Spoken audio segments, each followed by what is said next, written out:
Good morning. Welcome to the Brew. I am your host, Lex. This is the Traders Workshop edition on Thursday morning. Welcome. The lads are ready to go. We're going to be talking about iron condors and butterflies and the indices that track those from, I believe it's the Cboe, but Mark's going to fill us in. So let's get busy for the opening bell.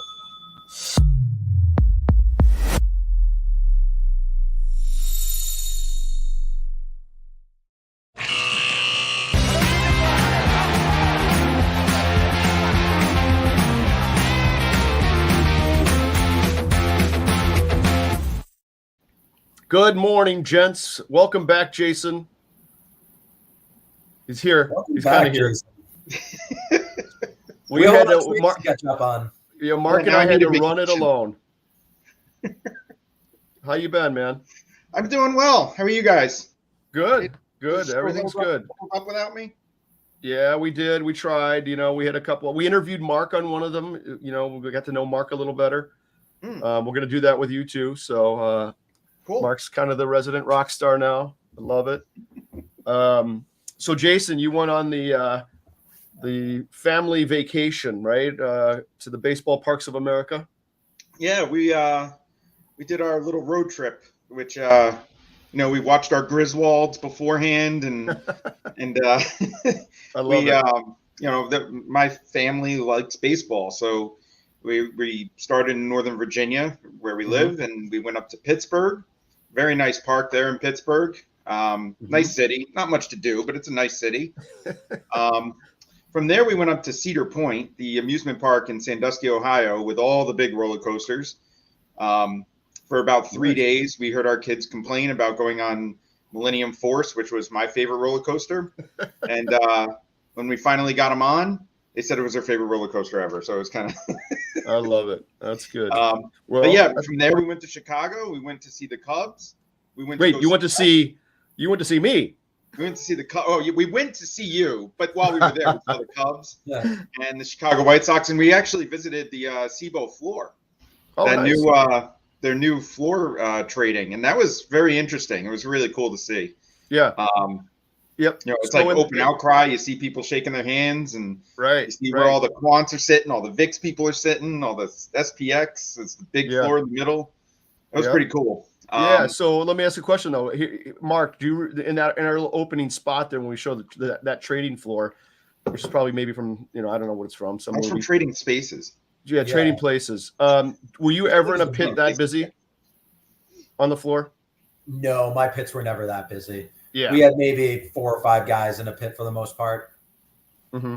That's how we were. Well, we had Google, so it was a little bigger than that, but it wasn't anything like that for us. That was more of an OEX, SPX, in the day, right? So that's what those still like. VIX and SPX still, right? Like those. Yeah. And they'll get hectic on a busy day. I mean, for the most part, it's relatively orderly, but like if the market's moving, like you can hear it. Like. Yeah. Well, it's funny because the way they organized it, they sit the brokers on the inside of like this like kind of oval, and then on the outside of that oval are all like the market makers and the people who are trying to trade the liquidity providers. Yep. And some broker in the SPX pit will say something like hey, 60 bid whatever, and you'll see like a bunch of these these market liquidity providers shaking their hands, oh, they're right here, and trying to get their attention, and it's only it's whoever gets it is based on whoever gets that guy's attention the most. Oh yeah. Well, it was I can't remember in the SPX days in the heat of the floor, in our pits, in our Marks, in my types of pits, it was a competitive market making system, meaning whoever was first and fastest got to dictate how many contracts of the whole order he or she would take. Right. It was actually, and in SPX, how do you know who's first? It's so freaking busy. I mean, everyone's yelling and screaming, right? Yeah. At the same time, I kind of I drew the comparison of it's like when you go to the duck pond with a bunch of slices of bread, and all those ducks are trying to vie for your attention. Like, That's give me the piece of bread. They're all quacking at you and stuff and getting in your face. It really is like a game theory. It's like a repeated game, though. If you're always there for that broker, they're going to hear you better than if you're the new guy that, is trying to squeeze onto a ticket, or if you shirked them on the last trade, like their hearing is dependent on your relationship with them. Wait, are you saying there's favoritism in the pits? No, I think for good reason, right? Like, I actually think that like it's the same argument that like best execution isn't always the best price, absolutely, or the absolute cheapest price. It sending order flow to someone who is consistently going to be there, even if on that specific trade they're not the absolute best, is still a reasonable thing to do for a customer. That makes sense. That makes sense. It's and plus it's very difficult in a pit that big as a broker to figure out truly who's first. And I think you in an SPX type pit, you might have your whales in there who are huge and who's going to provide a lot of liquidity. And you're going to look to them first to see how many they want, but it's probably pretty much divvied up pretty fairly, I'd say, right?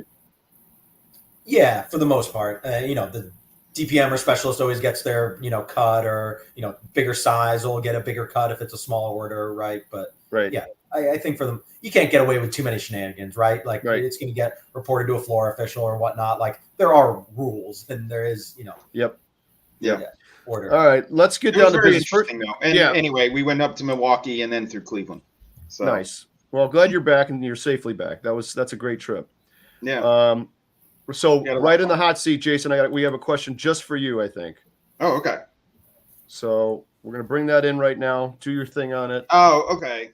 So one thing I noticed over the past week or two, and it kind of jives with the whole like vol not really expanding on this drop, is dealer aggregate VANA has been dropping. It's not even necessarily dropping on the put side. It's been dropping on the call side, which means that customers are not covering with calls so much anymore. I guess they made their money, but the market has been going up and up and up, and I guess they feel like they want to capture all those gains if that happens. Mm-hmm. So for the September OPEX, we're not seeing many covered calls. So the question is basically, we're seeing dropping aggregate VANA, and we're seeing a put call ratio that is favoring puts. Mm-hmm. And basically what I'm gonna be saying is, well, it's because they're not covering with calls anymore. And put call ratio is only a very flat metric. It doesn't try to determine positioning. It's just a very volume centric metric. So, what we're seeing now is just puts are being bought, not even in as much bulk as they were last month. It does kind of invite like a drop, like what we're seeing now. This is something that I was expecting like 2 months ago when aggregate VANA was dropping after the puts were expiring from the bank crisis, the regional bank crisis. And I was expecting that, but then people hedged pretty heavily all of a sudden with covered calls and more puts. So I think that's what we're seeing now, but I don't think it'll last. I think people will re-hedge. And the other thing too is this will probably be reflected in what we're about to talk about with Condors, in that skew is like going to be a big deal, like flattening out a little bit, because if nobody's selling calls and nobody's buying puts, right, Mark? Yeah, that's actually sort of where I was going to go, is that like you're saying that nobody's selling calls, but I don't think they're buying puts either. Like, like, and the shape of the curve broadly has not really changed that much. Like, it's not like we're seeing downside bid as we've dribbled down here. Like, falls slightly higher, but like it's just like an overall shift up of the curve. I wouldn't say it's necessarily moving directional or like shape wise. Right. Yeah. Well, one thing is true, that historical volatility last month plummeted to, it plummeted pretty hard.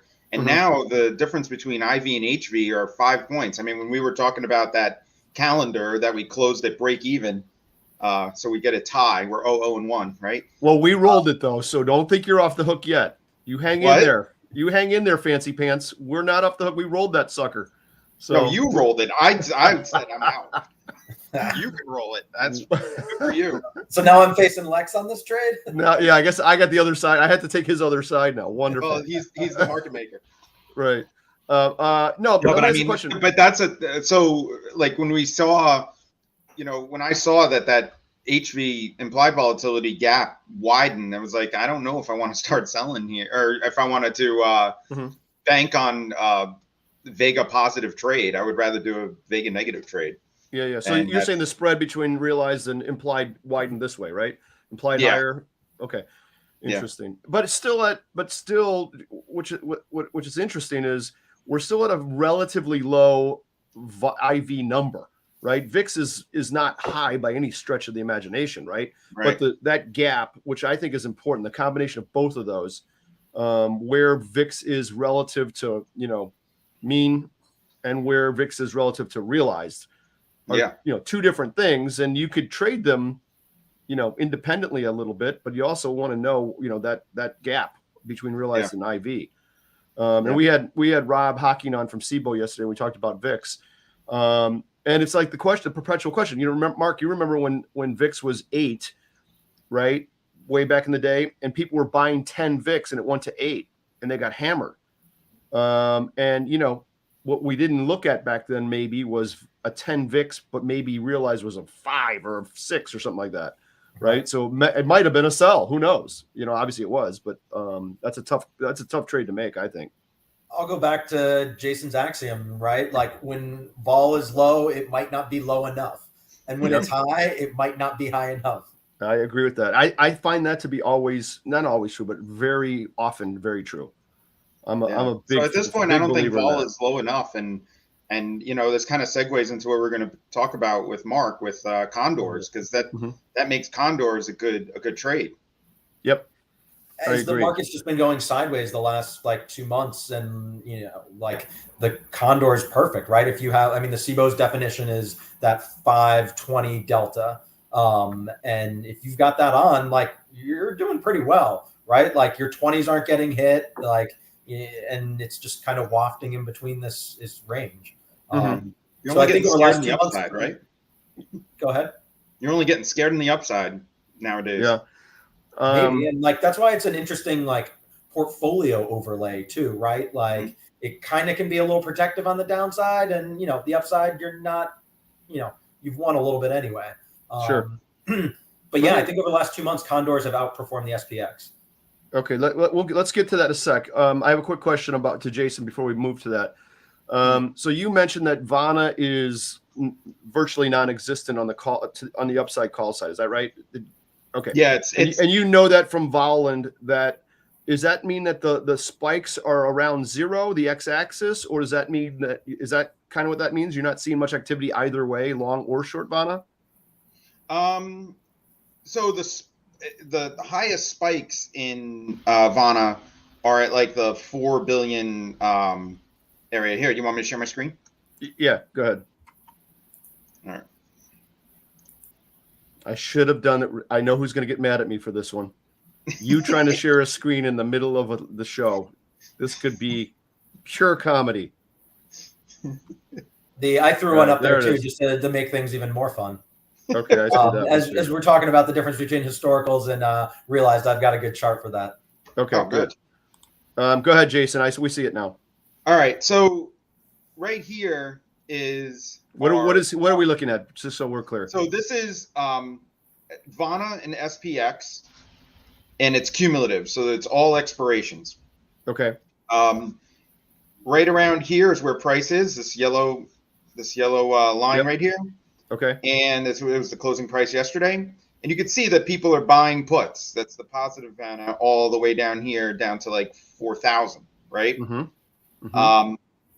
But last month, the calls were up in the 12, 14 billion area. Okay. And most of that was in December. And they were far above the money. They were in the 52, 5,500 area. And now they're basically gone because the premium's gone. So there is some covered calls here in the 5,000 area, but it's not going to have as much impact as it did last month. So when this happens, when aggregate Vana starts declining, what we notice is a lot of a declining market. It's almost like liquidity being taken out. but also not like a VIX explosion. It was like all of 2022 was kind of this way. Interesting. And that's kind of what we're seeing here. I do think that it'll perk up a little bit after this option expiration, but we'll see. Okay. So based on, and this may lead into where we're going here, but based on your data, how do you, what would be a great trade to make based on this information, if there is one? Is there a trade that says this, you should be thinking about this when this scenario presents itself? So Vana is in order to predict kind of market direction using Vana, you need an IV thesis. And what we're about to discuss, I guess, is how IV is so much higher than HV. And we think that it will drop. We think, probably IV will drop more toward HV. It's very rare that HV goes toward IV. So if you have the thesis that implied volatility is going to come down or, drift down closer to historical volatility, it's bullish, but not very. And so that's kind of why it'll probably be maybe 10 point, average over the next couple weeks gains for SPX. Maybe like bouncing 4,400 was a big spike for tomorrow's OPEX.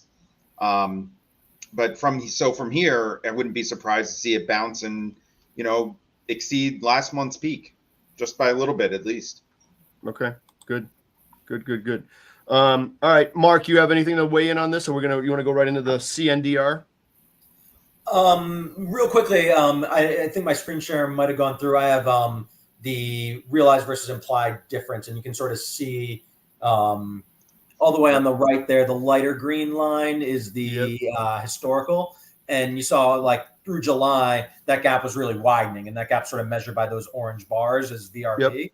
And HV is definitely, this is at the 30-day range, by the way. But the HV has definitely started to tick back up and close that gap, which is why we see VRP or the net between those, declining over the last week. And VRP stands for value risk premium or volatility risk premium. Volatility risk premium. It's variance risk premium. Yeah. Well, there you go. 3 different answers. Whatever. Yeah. Same idea. The same idea. You get it. So wait, so talk to me about the middle part of this graph, the highest point. Tell me what that means relative to IV and HV, just so we're clear on that one when we're looking at this. So those big orange peaks are when the 30-day implied vol today on day 0 is the implied vol in the SPX right now is 13 or something, like at the money, implied vol 30 days out. That would mean that it's 13 vol today. And if over the next 30 days, the life of that option, it only realizes an 8 vol, your VRP would be 5. It would be a positive 13 vol minus what it realized would be 5. Okay. So the spikes tend to happen where vol is elevated, but then the market just starts drifting up and vol gets crushed. And then vol tends to fall. So it's a backward looking thing of what happened in the past on a rolling 30-day sort of. Because you have to look at the historical volatility, right? Like we only know what's been realized. So we say, okay, over the last 30 days, it's realized this. What did we think it was going to realize 30 days ago? I gotcha. Okay. So the bigger peaks are higher spreads. The smaller peaks were tighter. Exactly. Okay. If this was a totally flat line, if the orange bars were totally flat, that would mean the market's totally efficient at pricing up implied volatility. And I do see a couple negative spikes, to the left of the graphs. I don't see that a lot, at least in my memory from the floor days. I don't remember seeing that a ton. Yeah, I mean, you shouldn't, right? Like that would mean like there's always got to be a little bit of premium. And also this is like a little bit of a rough measure, right? Because it's just purely at the money, right? Like there's also got to be some kurtosis priced into options pricing and whatnot. So in some sense, negative is like, whoa, that's getting real bad. That's real bad, right? Yeah. See, that's why beginning of June, I was sitting there staring at a calendar, the opposite calendar, because I was seeing all that VRP being negative. And and that's why I made that move. I was like, ugh. But negative VRP means someone's like getting caught short, right? Like they sold that ball and things moved a lot more than they expected. Yeah, exactly. And so, the flood happened and you're going to reprice your insurance significantly differently the next time. Right.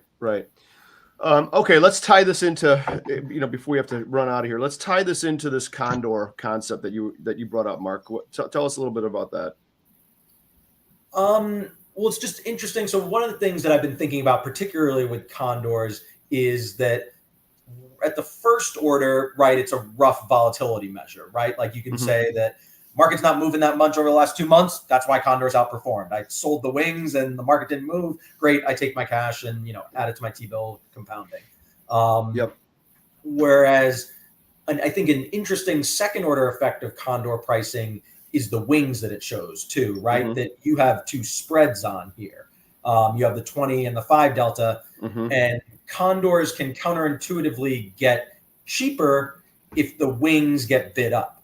So if your 5 delta options get bid up, your kind of extreme wings, those spread prices can actually go down even if vol on the wings is going up. Got it. Okay. So I think that's an interesting sort of thing to highlight about this trade structure, right? Like if you're looking at it just from the pricing of that structure, it can tell things both about absolute vol levels and about skew levels. Right. Okay. Let's not take for granted what about the Condor. Let's define it real quick. So we might have some beginner viewers and when you talk about 520 delta and all that kind of stuff, or 1520 delta, let's set it up just from the basics. So it's a combination of two spreads, right? It's a put credit spread, a call credit spread. I guess we're talking about a short Condor most of the time, right? Or you could look at it as a short strangle with a long strangle, right? So tell us a little bit, give us the structure of this so some of the beginners understand it. Yeah, I tend, you can construct it all with calls or all with puts, or the Iron Condor technically is the call spread plus put spread. And that's kind of what I tend to think about because I think about my upside and I think about my downside.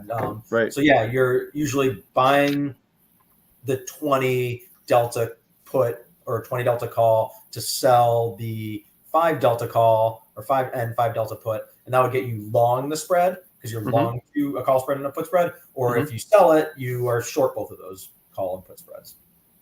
Right. Okay. And then when you're short both those call and put spreads, what's your short delta roughly that you like? I mean, there's no rule here, but what do you like about the delta of the short? Is that, you said 20? Is that right, or something else? Yes, I believe that's what the Cboe CNDR official number is, 20, and that's what I track too. I think there are good reasons for the 20 delta. I think that range, I like the 15-20 delta. I like the 15 to 25 delta range. Those are my 10 favorite deltas, or between 15 and 25, I'd say. Okay. And I think it's because that's where the Greeks really get interesting, right? I think more towards the 15 end of the spectrum is where you see that sort of Vanna wall, often, the build up at that 15 delta level. I like 25-ish for overwrites. So yeah, split the difference and do Condors at 20. That makes sense to me. Okay. So let's go to the remarkable real quick. Listen, you're laughing, but this is science. There's science behind this. This is science. Wait till you see my chicken scratch. So I drew it out for you while you're talking. Look at the chicken scratch. Holy cow. So this middle is the strike, right? Call side, left side, put side, right side. So what I did is I did the long put down below, right? And this is about, what did you say, the 10 delta-ish? Is that about right? Thereabouts, Mark? Yeah, I mean, you can do it with kind of any structure you want, right? Sometimes those 5s have nothing to them. And I think that's where the difference between the theory and how it hits the road, right? If you're going to all of a sudden buy, the 5 delta for 4 cents or the 10 delta is only 6 cents, you got to look at that trade and be like, how much more coverage can I get for 2 pennies here? Right.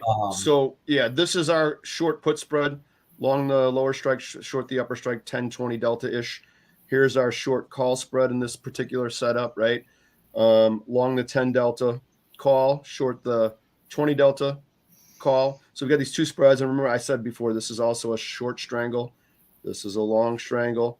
So there's different ways to look at this, right? All protected. We want this to kind of sit in between this range here, rot away.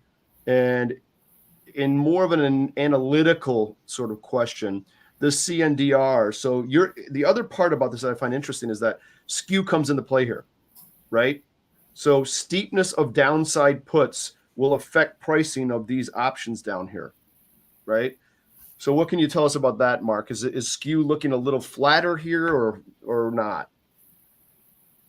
I mean, it's sort of hard to say, but I think the pricing of those long 10 deltas are going to impact, right? Like if those get bid up relatively, like the curve, the wings tighten up like that, usually balls moving up at that same time too. So your 20s are going to move up less than your 10s moving up, which makes those spreads cheaper if skew gets steeper. Right. And we want as much, that was a good poet. We want as much juice as we possibly can get on these things, right? So high volatility environment's good for short condors in terms of better prices or not? I'll go back to Jason's maxim. If high volatility, do you really want to get short that volatility? That's my point. That was gonna be my next question. So not only is the pricing better, but there's a reason it's better because you're probably going to get your head whacked off from movement up and down with higher implied or higher volatility, I should say. But as a short vol trade, I like it broadly, right? Like there are times to short volatility, absolutely. And I think the Condor is a pretty good risk managed way of doing that. It's no uncapped variance swap. Right. So, and what about the CNDR? Is that the right ticker? Is that a Cboe ticker? Correct. And you can look it up in most, it's like a published index. I got you. And what is it telling us virtually? So can you explain that a little bit? So they don't track exactly, like on my side, I track what the Condor is priced as. They track more running the Condor as a strategy. So they have a lump of money. I forget exactly what the proportions are, but most of it's actually in T-bills. And then every monthly expiration, they like roll that trade. So they actually simulate executing this and the roll and the pricings at, the expiration day. So how do they measure the performance? And what if one side's breached? Then they take the P&L of that trade and, they roll it in next month. They just hold it till expiration. That's the assumption. Okay, and it is a value, and it there is no range to it, right? It can be anything. It's 720 spot 37 right now, which it started at 100 like 20 years ago. Wow. So the absolute level is sort of arbitrary. And it's definitely one of those things like that roll is really important because like rebalance timing really matters, like particularly with option strategies, right? Like, so if the market does something funky on that last day in June, like what could have been a great trade and what you might have very well taken off a week before, you get pinned on that expiration because of an adverse move. So I wouldn't say the index is a perfect measure of the implementation of that strategy, just because generally if you're actually running that, you're going to have stop losses or, take profits or early roll, you'd add a little extra sauce to that probably. Yeah, I'd probably panic. When I go sort of my short put leg, I start panicking. I mean, just buy back the calls and hope it doesn't rip up the other way. Yeah, right. Well, or you roll the call spread down. You take your profit in the call spread and keep rolling it, right? So that's probably what I would be doing. That's the life of a market maker versus a retail trader, right? I don't want any deltas. I don't want to have any exposure. So I'm always tinkering. Whereas a retail person has a reason for doing these, other than just sheer bid ask edge, and the reason has to do with probably some sort of direction or lack thereof, and they sit and can handle it. My DNA is not made that way. I don't know. See, I actually think that in some ways, because from a market maker's perspective, you hate crossing the spread. So more often than not, you're sitting and wearing a position. Whereas if you're comfortable crossing the spread like retail does, you close stuff early. You made 75% of your trade, boom, lift that off. Like maybe that's not the highest EV thing, but as like a position management thing, in some ways I think retail's better at closing and taking profits. Whereas market makers, because you got a couple hundred different positions, now you let them all grind out, and some are going to work and some aren't going to work. And but I'm not crossing that spread to close something. No, it's tough, man. I know. I would definitely roll the leg that I'm winning on down a little bit. Maybe sometimes down and out. I don't know. You never know with me. You never know. What is that called where you have like a cross month condor? Yeah, so you start here, and this side cross, and you keep selling them. They cross. I've seen that people do that. I'm trying to think. Oh. It becomes a. Is that a long condor all of a sudden? Sort of. It's like a time spread condor or something. I don't know. Yeah, it's weird because you're on the call side, so it's like the guts of the trade. We used to call those the deep strangles guts. Remember that? Yes, I haven't heard that term in forever. Yeah, guts. Yeah, guts. I don't know. All right. So are you guys trading a lot of condors now or not really? Not really. I more track it as like a relative level kind of thing. Yeah. As a trade structure specifically, I don't use it all that often. No. What about you, Jason? No, me neither. I'm more partial to like broken wing butterflies in this environment. You know, I mean, and actually in this environment, closer or shorter tenors have been a lot more accurate than the longer tenors. So, you know, but it's also kind of in the shorter tenors, gamma's pretty low. So it's, you know, I try to go long gamma in the shorter tenors and short gamma probably in the longer tenors. Right. Tenors being expirations, based expiration. Okay. Yep. Although the one time a condor does make sense, as we discussed before, if you know the price that stock will close at on expiration, yes, and it's not exactly a strike price, like if the strike price is 450 or whatever, like the 450 butterfly, but if like if it's 452, the 450, 455 condor will be a better trade. Mm-hmm. That's right. If you know the answer to where the stock's going to close the following day, either a condor or a butterfly is your best trade, right? Max leverage. Max leverage, right? Just if you know the answers, back up the truck. That is such a big if. If you there's one little big only if you know the answer. That's right. I got to look at tomorrow's newspaper of today once. Not really. It never happens. It never happens. Okay, great. By the way, I have a question before we go. What is the short put spread with the long call called? Is that the seagull? I think the seagull's the opposite. But okay, say it. Tell me this. Right? Tell me the seagull then. I think of the seagull typically as short calls, long put spread.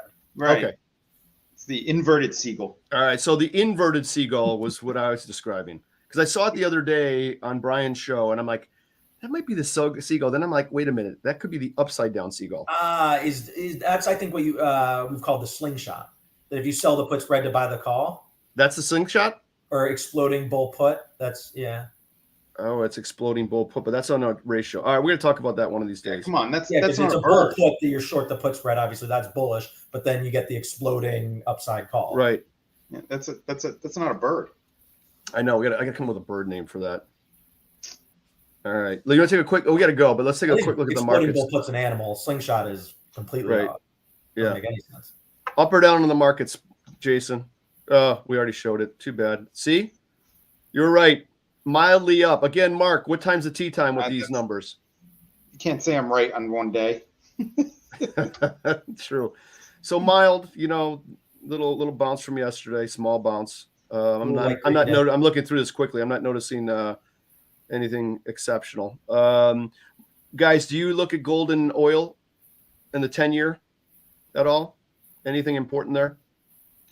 I look at these things. Gold has been down for a while. It was deviating from its real rate correlation for a long time, and now it's kind of it's kind of flattening out a little bit, getting back to its normal. The 10-year has been the rates have been skyrocketing, right? Bonds have been going up, and that's because it's kind of started when the Bank of Japan altered their yield curve policies, and then Fitch downgraded for some reason American debt, and then now there's still that fear because the yen is weakening to a point where Japan typically intervenes. So, I mean, I was long bonds, but then I had to close my position once the Bank of Japan did their thing. And I was long bonds because they there's a lot of like underlying growth issues in the economy that I see. So, you know, like the other day, the manufacturing index was down 19 points. Like that, like set some kind of record, I think, or, you know, for the past, since like the great, the financial crisis in 2008. Manufacturing declining by 19, or I guess it was COVID. But yeah, so I mean, there's a lot of like underlying metrics that are showing a slowing economy, but consumers still are spending. So it's kind of floating it's floating the equities a little bit, and oil too oil's kind of like oil and natural gas are in their own planet a little bit. But SPR levels are really low, so it wouldn't surprise me to see large oil upside moves. Okay, good. All right, gents, very good. That was a good one. I like it. The CNDR, I got to take a peek at that. See how many times I'm going to adjust that thing, man. About 100 adjustments, just micro adjustments. I'll put the bot on and let the thing go nuts. We do a whole episode just about that. Put it on, go on a road trip. That's right. That's right. Come see. All right. Good deal. Welcome back, Jason. Mark, you're in town, sort of. We almost met up the other day, or we were supposed to try to meet up today, right? Yeah, but you have a big night. Happy anniversary. Oh, it's my anniversary. Yeah. Going downtown to the big city. Happy anniversary. Thank you. All right, guys. We'll see you guys next week. Have a good rest of the week and weekend. You too. Happy trading. Thanks. Happy trading. That's a wrapper. Bing.